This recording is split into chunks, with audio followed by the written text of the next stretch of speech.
Mayo de 1989, Nueva York. Un hombre de 42 años compra un anuncio de página completa en los 4 periódicos más grandes de la ciudad. $85,000 de su propia bolsa. No anuncia un edificio, no anuncia un casino, no anuncia un hotel. El anuncio dice en letras enormes que regrese la pena de muerte. ¿Pero para quién? Para 5 adolescentes que la policía acaba de detener por la violación de una mujer en Central Park. 4 son negros, 1 latino. El más chico tiene 14 años y aquí el detalle que lo cambia todo. Cuando ese anuncio sale publicado, no hay juicio. No hay sentencia, no hay una sola prueba presentada ante un jurado. Lo único que hay son 5 confesiones que esos niños dieron después de horas de interrogatorio sin sus padres. Los muchachos son condenados. Antron, Kevin, Joseph, Raymond y Corey pasan entre 6 y 13 años encerrados. 13 años después, en 2002, Matías Reyes confiesa que él violó a esa mujer, él solo. El ADN lo confirma. Un tribunal anula las 5 condenas. Eran inocentes. Siempre lo fueron. ¿Y el hombre de los anuncios? ¿Qué hizo? Absolutamente nada. No se disculpó ese año, ni el siguiente, ni cuando ya era presidente de Estados Unidos, ni siquiera en 2024, cuando volvió a decir en público que aquellos muchachos eran culpables. Quiero que te quedes con esa jugada, porque la vas a ver una y otra vez. Señalas a un grupo, le prendes fuego al miedo con dinero y no retrocedes jamás, ni siquiera cuando la realidad demuestra que estabas equivocado. 26 años después de aquel anuncio, ese mismo hombre bajó por las escaleras doradas de su propia torre a lanzarse a la presidencia de los Estados Unidos. Y esta vez, los señalados no fueron 5 adolescentes, fue un país entero, el nuestro.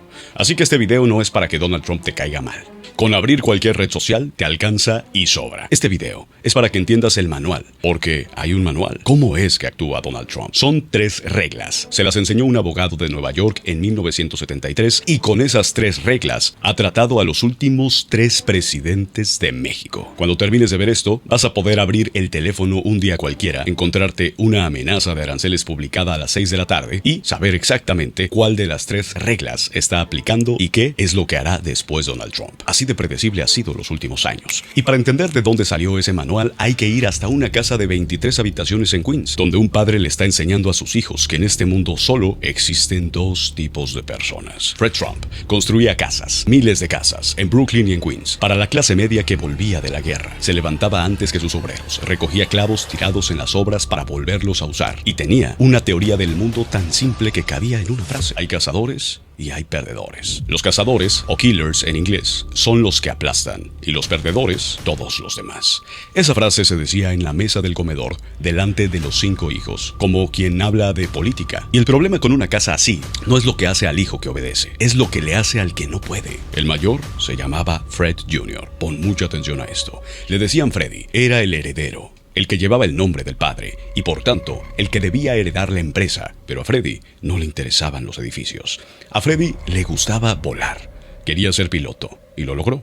Entró a una aerolínea, se puso el uniforme, voló aviones comerciales, y su padre, lejos de sentirse orgulloso, se lo tiró a la cara delante de todos con una frase que Freddy nunca pudo sacudirse. Le dijo que eso era un chofer de autobús glorificado, un chofer de autobús en el cielo. Fíjate en lo que se está diciendo ahí. No le está diciendo que se equivocó de carrera, le está diciendo que es un perdedor, de acuerdo a la lógica que acabamos de hablar. Y en esa casa, esa palabra no era un insulto, era un diagnóstico. Freddy empezó a beber, dejó de volar, terminó regresando a trabajar en las obras de su papá, manejando maquinaria, y murió en 1981. Esto a los 42 años, producto del abuso del alcohol, solo, en un cuarto de hospital, sin que ningún miembro de la familia estuviera. Su hermano menor tenía 35 años y vio todo eso de cerca. Vio a Freddy perder la licencia, vio el temblor en las manos, vio el hospital. Y hay un dato de Donald Trump que casi nadie conoce y que viene de ahí: no toma alcohol. Y es la que se impuso viendo morir a su hermano. Aunque hay una excepción pública sobre esta situación. En su visita a China, Donald Trump junto al presidente de la República Popular China, Xi Jinping, tuvieron un brindis de cortesía. Y él ahí rompió una de sus reglas. Pero fíjate qué lección sacó, porque esa es la lección equivocada. No sacó que el problema fue la crueldad del padre, sacó que el problema fue la debilidad de su propio hermano. Y de ahí la conclusión que iba a ordenar el resto de su vida: nunca ser Freddy, nunca dudar en voz alta, nunca pedir perdón, nunca, bajo ninguna circunstancia, admitir que estás perdiendo. Décadas después, ya en la Casa Blanca, Trump reconoció públicamente que había presionado demasiado a su hermano y que, ojalá, no lo hubiera hecho. Es probablemente lo más cercano a una disculpa que ha hecho en toda su vida, y llegó 40 años tarde, y era a su hermano mayor. Al Donald de 13 años, por cierto, lo mandaron a un internado en una academia militar porque era un niño incontrolable, y de ahí, en lugar de corregirle la agresividad, le enseñaron que la agresividad, bien uniformada, con disciplina, se llama liderazgo. Los domingos la familia iba a la iglesia del reverendo Norman Vincent Peale, el autor de El poder del pensamiento positivo. Pon mucha atención a esto. Él era un predicador que enseñaba que la realidad se dobla si la afirmas con suficiente seguridad, que dudar es fracasar y que basta con repetir que eres un triunfador para hacerlo. Suma 3 cosas: un padre que castiga la debilidad, una escuela que premia la dominación, una religión que dice que la verdad es la que tú declares.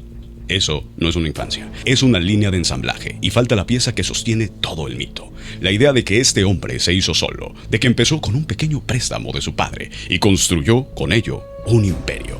En 2018 el New York Times consiguió más de 100,000 documentos financieros de la familia Trump, declaraciones de impuestos, transferencias, actas, contratos. Un equipo de reporteros tardó 1 año y medio en leerlos y lo que encontraron no matiza el mito, lo demuele. Donald Trump recibió de su padre, a lo largo de su vida, el equivalente a por lo menos 413 millones de dólares de hoy. Y buena parte llegó a través de esquemas fiscales que ese reportaje describe con esa palabra como fraude. El hombre hecho a sí mismo fue hecho, sobre todo, por la chequera de su papá y por la evasión de impuestos. ¿A quién te recuerda? Así que a los 27 años Donald Trump ya tenía dinero y ya tenía el miedo. Le faltaba el arma, y el arma se la iba a dar en un club nocturno el abogado más temido de Nueva York en la década de los 70s. En 1973, el Departamento de Justicia de Estados Unidos demanda a la empresa de los Trump. La acusación es profundamente reveladora y grave. En los edificios de la familia se marcaban las solicitudes de inquilinos negros con una letra C, de colored, para rechazarlos. Persona de color. El gobierno tiene testigos. Cualquier abogado normal le dice a su cliente lo mismo. Negocia, firma y paga. Y que esto salga del periódico lo más rápido posible. Pero esa noche, en ese club privado de Manhattan, Donald Trump se sienta a quejarse con un abogado bajito. Su nombre, Roycon. Y para entender qué clase de arma acaba de encontrar Donald Trump, hay que retroceder 19 años. En el verano de 1954 en Washington, contiene 27 años y es la mano derecha del senador Joseph McCarthy, en la cacería de supuestos comunistas que llevaba años destruyendo reputaciones, carreras y vidas enteras a punta de acusaciones sin prueba. Todo esto es profundamente revelador. Las audiencias se transmiten por televisión. Es el primer gran espectáculo político de la era moderna. Y en una de esas sesiones, después de otro señalamiento sin sustento, un abogado del ejército llamado Joseph Welch le hace a McCarthy la pregunta que se volvió histórica. ¿No le queda a usted ningún sentido de la decencia? El salón entero aplaude. La cacería se derrumba. La carrera de McCarthy termina y él muere 13 años después. Y Con, el abogado, monta un despacho y se convierte en el abogado más solicitado de la ciudad. Perdió y salió ganando. Ese es el hombre con que Trump se sienta a quejarse esa noche. Y Con le da un consejo que le va a cambiar la vida. Diles que se vayan al diablo y pelea en tribunales. Trump no negoció. Contrademandó al gobierno de Estados Unidos por $100 millones, acusándolos de difamarlo. La contrademanda fue desechada de inmediato. Y 2 años después, la empresa firmó un acuerdo que la obligaba a cambiar sus prácticas de renta. Es decir, perdió y salió a decir que había ganado, porque en el acuerdo, ojo, no admitió culpa. Ahí, en esa causa perdida, nace el manual. Y aquí te lo entrego completo. Lo vas a reconocer solo, en cada declaración polémica. En cada decisión que marque la historia del país. En cada amenaza a México, Latinoamérica y el continente entero. Regla número 1. Ataca siempre. Nunca te defiendas. En el momento en que te defiendes, estás jugando en el terreno del otro. Regla número 2. No admitas nada. Y niégalo todo. Aunque las pruebas estén sobre la mesa, disculparse es la única derrota irreversible. Regla número 3. Pase lo que pase, declara victoria. Porque la gente no recuerda el resultado. Recuerda quién sonó como ganador. 3 reglas, 53 años, y en este video verás cómo ha aplicado todas y cada una de las veces estas 3 reglas. Durante 13 años, Con fue mucho más que su abogado. Fue su padrino, el que lo presentó con jueces, con políticos, con dueños de periódicos, con gente de la mafia de la construcción. Trump decía que si tenías un problema, lo que necesitabas era a Roy. Y con ese manual bajo el brazo, cruzó a Manhattan y construyó la marca, su torre dorada de la Quinta Avenida, los casinos, su apellido convertido en logotipo. Ahora regresa conmigo al anuncio del principio, porque seguramente ya lo ves con otros ojos. Mayo de 1989. No es un arranque de indignación de un ciudadano preocupado. Es la regla número 1 ejecutada con perfección quirúrgica. Ataca primero, ataca a los más débiles, ataca antes del juicio. Y hazlo con tanto dinero, con tanto ruido, que el resultado del juicio ya no importe. Y cuando 13 años después la ciencia demuestra que atacaste a 5 inocentes, ahí entra la regla número 2. No admitas nada, ni una disculpa. Nunca. Nunca. Pero hay un último capítulo de esa relación, y es el que de verdad te dice quién es Donald Trump. A mediados de los años 80, Roy Cohn enfermó de SIDA, en una época en la que esa enfermedad era una sentencia de muerte y también una vergüenza pública. Su alumno estrella, el hombre al que él había fabricado, empezó a alejarse. Le retiró asuntos legales, dejó de tomarle las llamadas con su abogado, el que lo había construido. Murió en agosto de 1986, prácticamente solo. Pero pon mucha atención a esto. Poco antes, hablando de Donald Trump, dejó dicha una frase que sus propios biógrafos recogieron y que es el mejor retrato que existe de este hombre. Donald orina hielo. Piénsalo, el maestro se muere y el alumno le aplica el manual al que se lo enseñó. Porque el manual no tiene una cuarta regla que diga sé leal con quien le ayudó. La lealtad en ese sistema viaja en una sola dirección. Guárdate eso también. ¿Por qué tanta gente que se acercó a Trump terminó destruida? Y guárdate esto otro. Trump acaba de heredar el arma más eficaz de la política estadounidense justo 4 años antes de perderlo absolutamente todo. Abril de 1990, Atlantic City. Trump inaugura el Taj Mahal, el casino más caro jamás construido en Estados Unidos. $1.000 millones, cúpulas de fantasía, candelabros gigantes, elefantes en la entrada. Lo financió con bonos basura al 14% de interés, que es la manera elegante de decir que pidió prestado a un costo que solo tiene sentido si todo sale perfecto. Sorpresa, no salió perfecto. En 2 meses el Taj Mahal no genera lo suficiente ni siquiera para pagar los intereses. Y cuando empiezan a caer las fichas, se destruye lo que había detrás de la fachada dorada. Donald Trump le debe $3.400 millones a más de 70 bancos. 800 millones de esa deuda los garantizó con su firma personal, o sea, con todo lo que tiene y con todo lo que llega a tener en la vida. Su apellido está en torres, en casinos, en un yate de superlujo, hasta incluso en una aerolínea. Nada de eso es suyo. Y entonces ocurre la escena que ninguna de sus biografías autorizadas cuenta. Un grupo de banqueros lo sienta en una sala de juntas, con las cuentas sobre la mesa, y le comunican las nuevas condiciones de su vida. Le van a poner una mesada, un sueldo. $450,000 al mes para gastos personales, como al adolescente que le controlan la tarjeta. El empresario más famoso de Estados Unidos, el símbolo del éxito, es, en ese momento, probablemente el hombre más endeudado del país y vive de una asignación que le autorizan otros. Ahí se acaba la historia de cualquiera. ¿Por qué no se acabó la suya? Por una razón, que es de lejos la lección más importante de este video. Los bancos hicieron cuentas y descubrieron que el nombre Trump valía incluso más vivo que muerto. Si lo quebraban del todo, esos casinos se convertirían en concreto vacío con el letrero de un fracasado. Si lo mantenían a flote y él seguía saliendo en televisión diciendo que era el más grande de Estados Unidos, quizá, solo quizá, recuperarían algo. Así que lo perdonaron, lo reestructuraron y lo dejaron seguir. La regla número 3. Declarar victoria pase lo que pase. Acababa de dejar de ser una técnica de abogado para convertirse en un activo financiero. Y ahora, la pregunta incómoda. Si a él le perdonaron, ¿quién pagó? Te lo respondo con un solo nombre. Edward Friel. Edward Friel era carpintero en Filadelfia. Su pequeña empresa familiar construyó los muebles y las bases de las máquinas tragamonedas de Trump, del Trump Plaza, la torre en Nueva York. Cuando entregó el trabajo, le quedaron a deber $83,600. Reclamó. Le ofrecieron una fracción. Un pleito legal contra el ejército de abogados de Trump costaba más que la deuda misma. Así que el negocio que su papá había fundado terminó cerrando. La investigación que documentó esto encontró cientos de casos iguales. Plomeros, pintores, meseros, vidrieros, contratistas chicos a los que se les pagó tarde, incompleto o nunca. Ese es el detalle que se pierde cuando lo cuenta como el genio de los negocios, el hombre que se presenta como el azote de las élites, exprimiendo al de abajo, apostando a que el de abajo no aguantaría un juicio. Mientras eso pasaba en la realidad, en las librerías pasaba todo lo contrario. En 1987 se publicó El arte de la negociación, el manual del genio de los negocios que estuvo meses como el libro más vendido de Estados Unidos. Solo que no lo escribió él, lo escribió un periodista llamado Tony Schwartz, que pasó 18 meses pegado a Donald Trump, escuchando sus llamadas, tomando notas, y 30 años después, Schwartz habló y lo que dijo es demoledor. Dijo que se arrepentía profundamente y que había ayudado a construir una fantasía y que si tuviera que retitular hoy ese libro, lo llamaría El sociópata.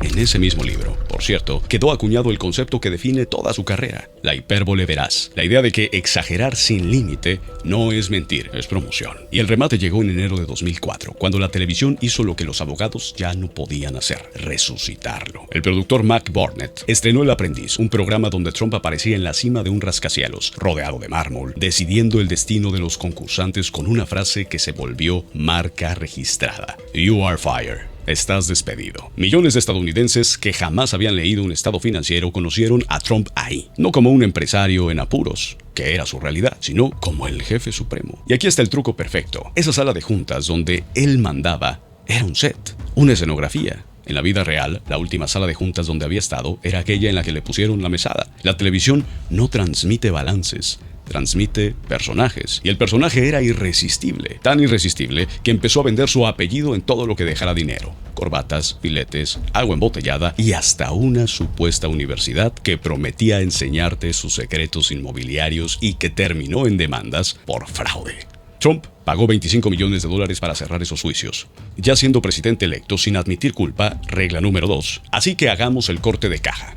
El hombre que quebró 6 veces, al que los bancos lo pusieron en un corralito y que dejó sin cobrar a decenas de carpinteros, es ahora, para millones de personas, la definición misma del éxito estadounidense.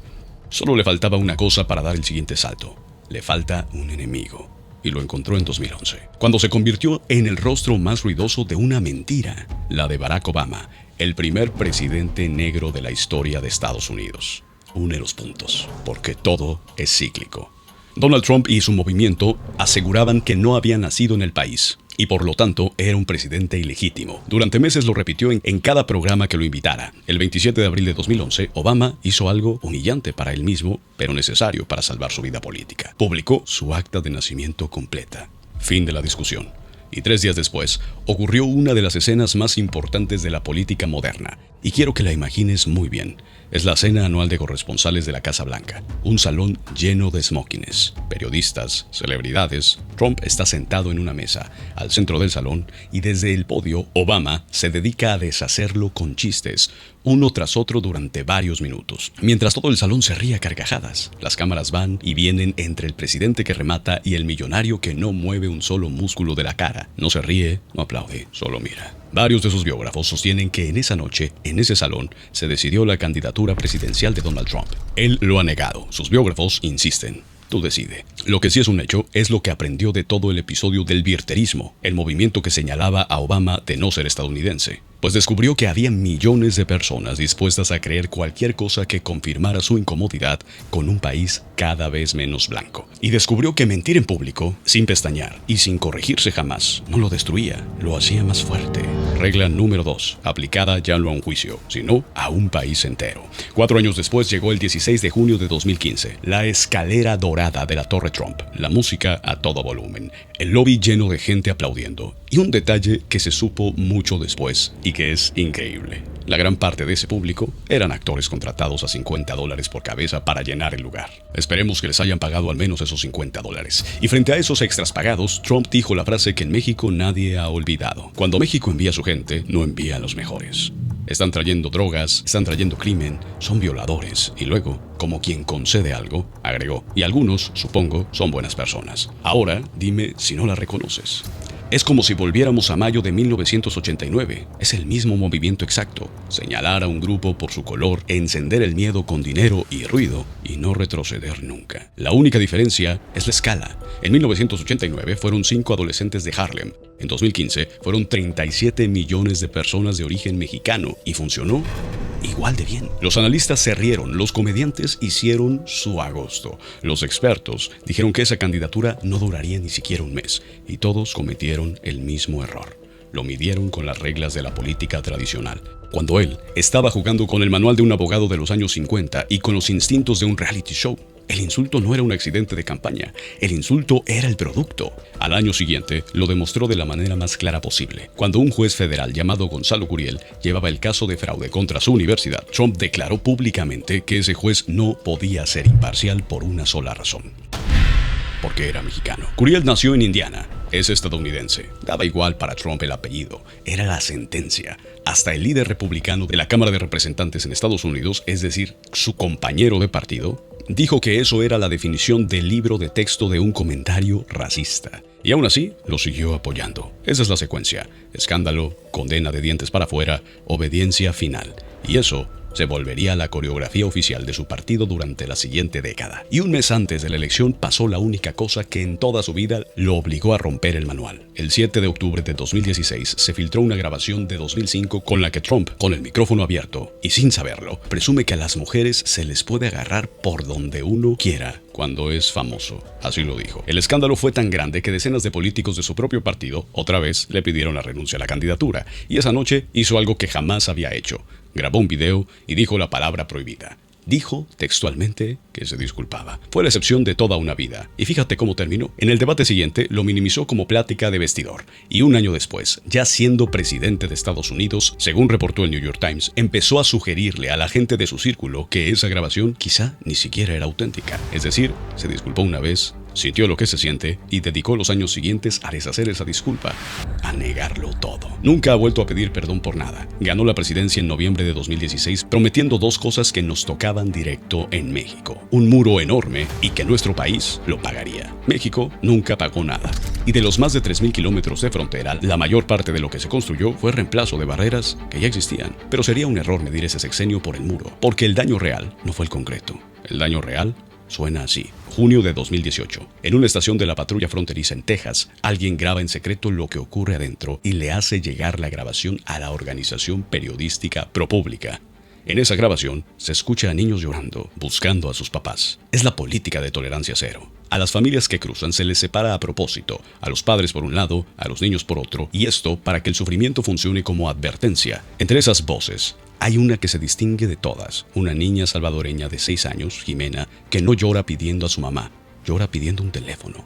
Se sabe de memoria el número de su tía y lo repite una y otra vez. Esto con la esperanza que alguien marque. Y en algún momento de la grabación se escucha a un agente hacer un chiste. Dice, en español, que ahí tiene una orquesta y que lo único que les falta es un director. 5.500 niños fueron separados de sus padres bajo esa política. Años después, seguía habiendo niños que no habían podido ser reunidos con su familia porque nadie llevó un registro adecuado de a dónde se llevaron a quién. No fue un error administrativo, fue el manual.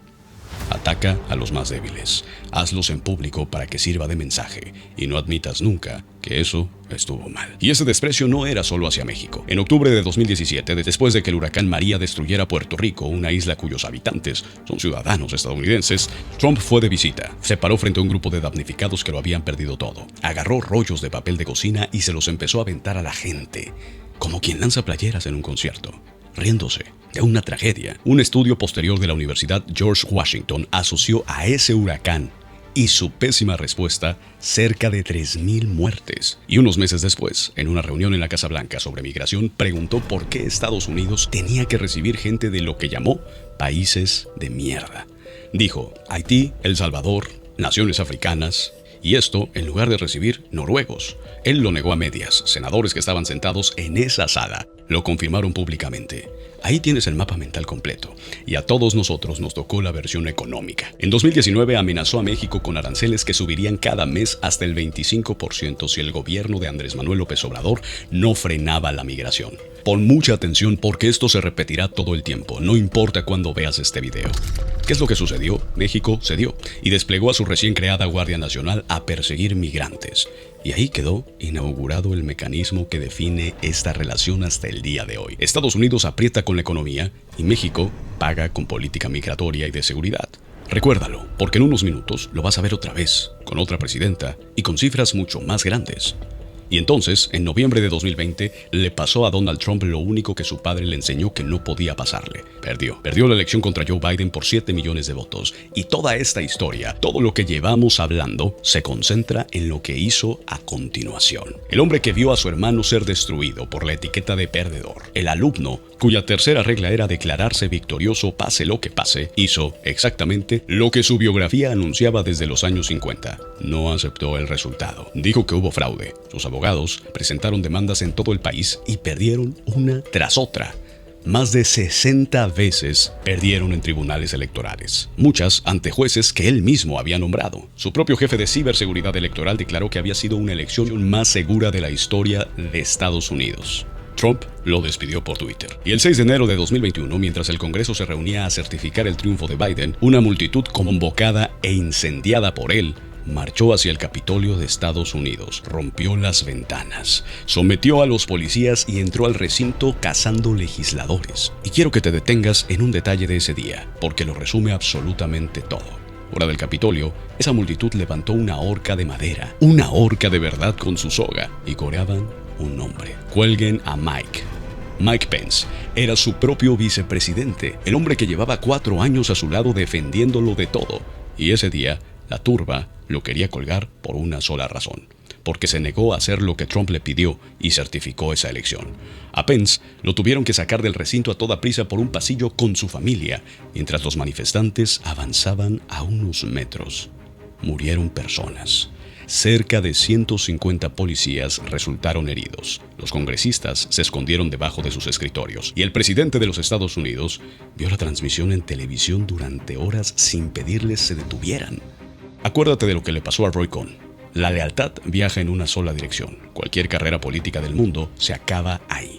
La suya no. Vinieron 4 procesos penales en contra, y el 30 de mayo de 2024, en una corte de Manhattan, un jurado de 12 ciudadanos comunes le declaró culpable de 34 delitos por falsificar registros contables para ocultar un pago a una actriz de cine para adultos. El primer presidente convicto de los Estados Unidos. Detente aquí y deja que la imagen se haga nítida, porque es enorme. Un expresidente, escoltado, escuchando 34 veces la palabra culpable, y 159 días después de su sentencia, ese mismo hombre ganó otra vez la presidencia, y esta vez también el voto popular.